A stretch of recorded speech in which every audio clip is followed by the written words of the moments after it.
Hello, this is Kusumlata Madam, TGT English from KB ONDC Cambay, and today we are going to study the third poem of your first flight textbook, A Tiger in the Zoo by Leslie Norris.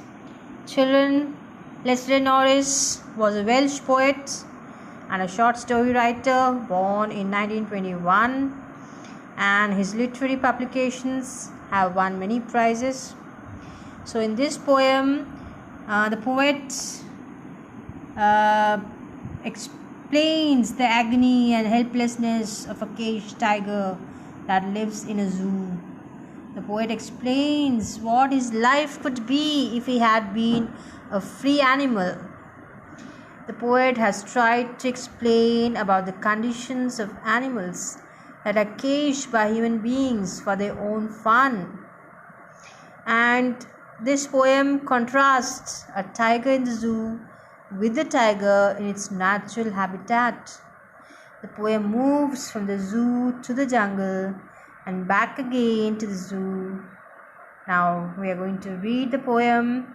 Okay, and after we have read the poem, you need to read it once silently, and then tell which stanzas speak about the tiger in the zoo and which stanzas speak about the tiger in the jungle. Okay, children, so now I'm going to read the poem once, then I'm going to explain it stanza wise. So let's see how here the poem goes. He stalks in his vivid stripes the few steps of his cage on paths of velvet quiet in his quiet rage. He should be lurking in shadow, sliding through long grass, near the water hole where plump deer pass. He should be snarling around houses at the jungle's edge, baring his white fangs, his claws, terrorizing the village. But he's locked in a concrete cell, his strength behind bars, stalking the length of his cage, ignoring visitors. He hears the last voice at night, the patrolling cars, and stares with his brilliant eyes at the brilliant stars. So, children, you must have observed that how the poet takes the tiger from the zoo to its natural habitat and then comes back again to the zoo. Okay, so see the first stanza. It says, he stalks in his vivid stripes the few steps of his cage on paths of velvet quiet in his quiet rage. He stalks. He refers to the tiger, and stalks means follows. In his vivid stripes, vivid you understand, bright colored, and stripes are the stripes, the lines which we see on the beautiful pattern of lines which we see on a tiger's body. Okay, so he walks or he stalks in his vivid stripes the few steps of his cage. The cage is so small, the cage is so limited that he can't take many steps. That's why he's taking few steps. Okay, the few steps of his cage. So these two lines shows imagery. Okay, here the poet has used the poetic device imagery where you can see, you can picturize the tiger moving in the cage helplessly on pads of velvet quiet in its quiet rage. Pads here means the soft paws of a tiger, of velvet quiet. They are so soft, just like velvet. Okay, and quiet here means he's moving, even he's moving on his velvet paws, that soft paw. He's not making any noise. He's moving so quietly in his quiet rage. Here again, see, in his quiet rage. So here he's moving so quietly in the limited area of the cage, and he's controlling his anger. Rage here means anger. Rage, anger. So he's walking in the cage and he's controlling his anger. Okay, because he is full of anger, but he can't express his ferociousness in that cage. So he has to control it by quietly walking in that limited area. So here, children, in the first line, now let us see the figures of speech in the first stanza. He, in he, you have to, he is personification. The tiger has been personified. Okay, then the first two lines is imagery, visual imagery. We can visualize these things happening. Then the last line, white rage. Okay, white rage here means quiet, quietness, silence, and rage, anger. So these two words coming simultaneously, consequently, uh, they are giving two different opposite meanings. Okay, so such figure of speech is called oxymoron.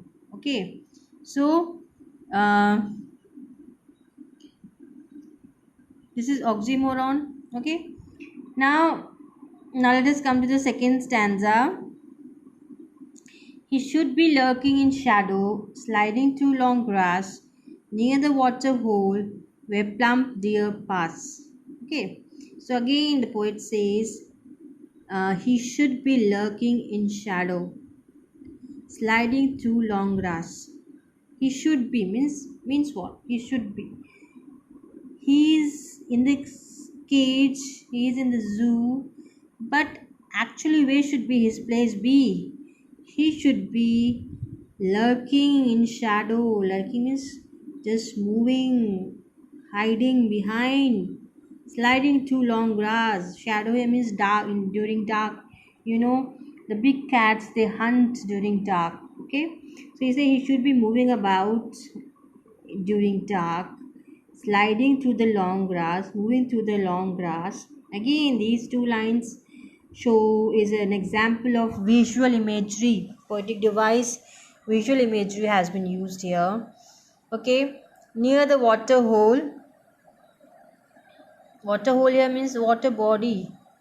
In a forest, the animals they go to the water bodies to drink water, and he should be near the water hole where plump deer pass. Okay, plump here means fat deer. Okay, the fat deer would come to the water body to drink water, and the tiger should be able to catch its prey. Okay, he would attack on the tiger and he would have its prey. He should be, this shows that the tiger should not be in the zoo but should be in its natural habitat. Okay, now come to the third stanza. It says, he should be snarling around houses at the jungle's edge, baring his white fangs, his claws, terrorizing the village. Okay, again in this stanza, the poet is trying to say what he should be actually doing. Okay, instead of being in the zoo, behind the bars, in the cage, what a tiger should be doing in its natural habitat. He should be snarling around houses. Snarling is the sound made by the warning sound made by the tiger, by a cat, big cat. Okay, so this is at the jungle's edge. Okay, the houses are near the jungle's edge, and he should be coming there and giving a warning sound to the people living in the village.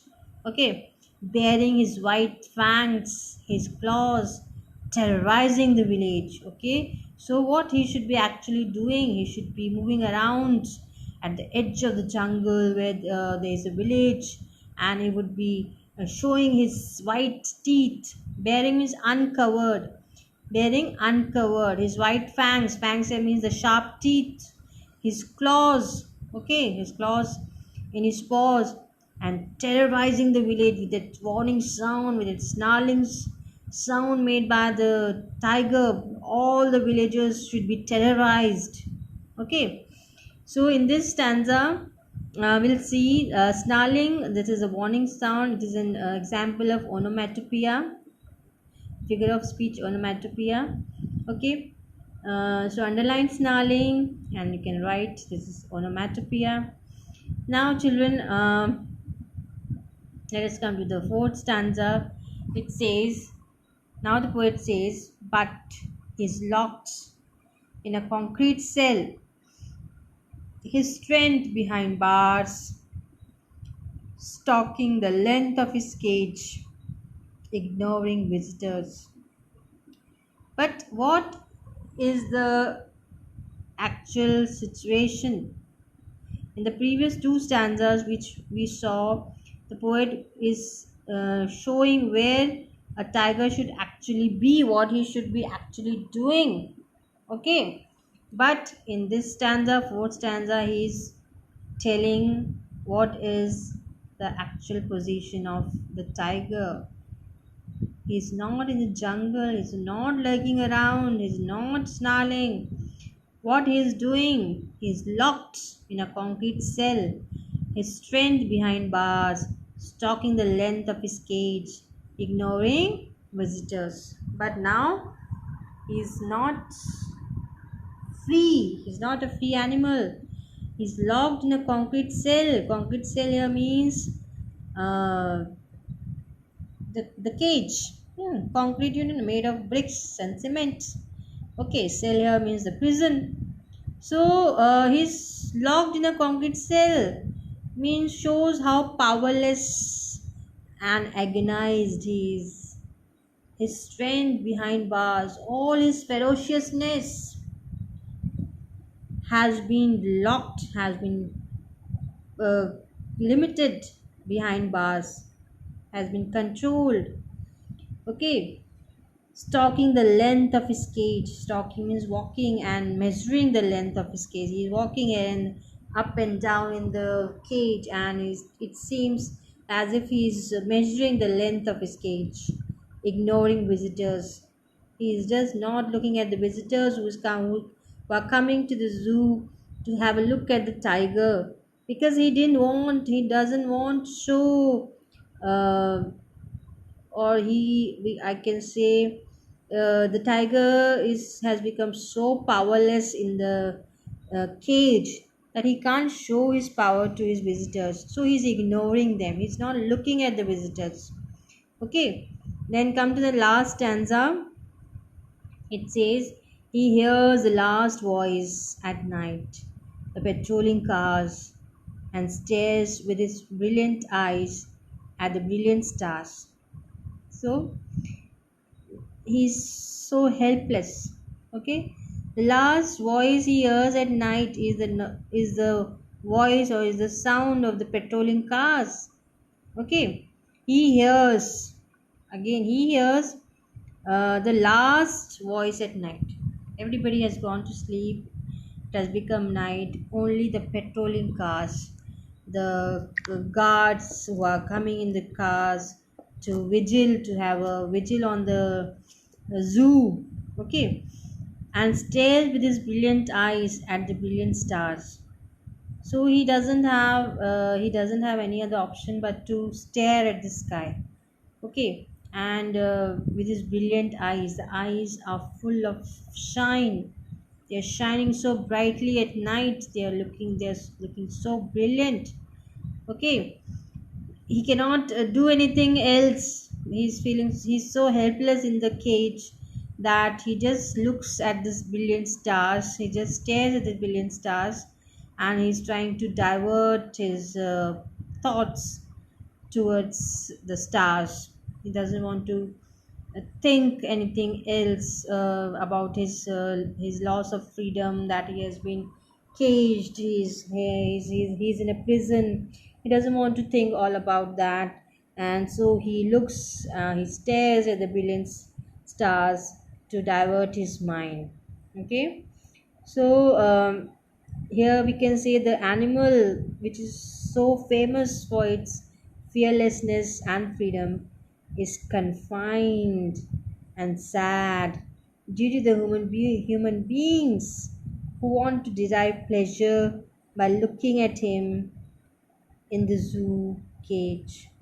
So I hope you all have understood the poem.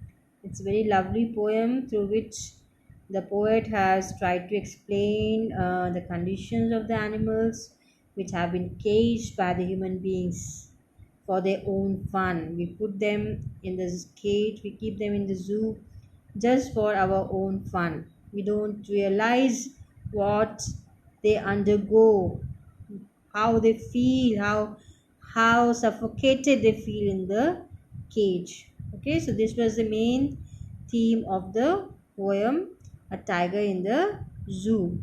Okay,